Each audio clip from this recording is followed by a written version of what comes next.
This is Abdullah Kashmola, Class CIS 126, Introduction to Python. This is Class 4 assignment, which is showing the different bitwise operations. For this class, I made a program that is going to take two numbers and perform the different bitwise operations.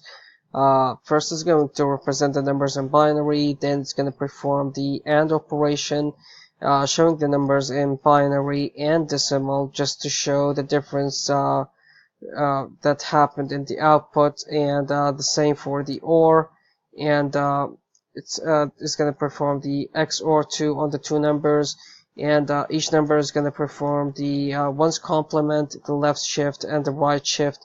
The only thing I'm not fully sure about is the ones complement, because the way I understand it, it's supposed to be flipping the ones with the zeros and add at the end is going to add a binary that is showing representing the sign, negative sign, or the positive sign, but I still do not fully understand it. Now to run the program, I'll say the number 34 and 51. So first is going to represent the numbers in binary. Second thing is going to do the AND operation. This is the first number, which is equal to 34, second number 51. After performing the AND operation, what it's going to do to check if they are both ones, then it's going to output a 1. If any of them is a 0, then it's going to output a 0. In this case, these are the only ones that are, both of them are ones, both of them are ones. The output is 1 here and here. The number is going to equal to 34. It's just, I guess, a coincidence that these two numbers are the same. For the second one, the OR, if any of the numbers is going to equal to 1, the output is 1. This one, like for example, one of them is 1, so the output is 1. And same for the rest of the numbers, is going to equal to 51. Guess it's a weird example that they're both in line.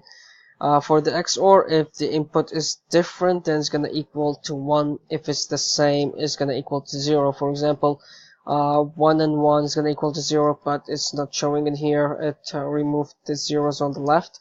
0 and 1 is going to equal to 1, and same. Then the last one is different, which is going to equal to 1. The output is 17. The next one is the one complement, which it's not happening as the way I understand it, so maybe I did not understand it correctly. But this is our input. What it's doing is adding 1 and representing a negative sign in front of it, while supposed to be a number, and the numbers should be flipped, but that is not the case. And the next one is the left shift, which is going to add shift the number to the left and add zeros as much as the shifting. In my case, I used 3, so this is my number. It's going to add 3 more zeros in here, which is at the end is 4 zeros, and this is the one that added, and the same for the other number, and the result is increasing number. As for the right shift, it's going to remove 3 digits, so it's going to remove that. We're going to left with 100, which is equal to 4. The second number we removed the 011, we're left with 110, which is going to equal to 6.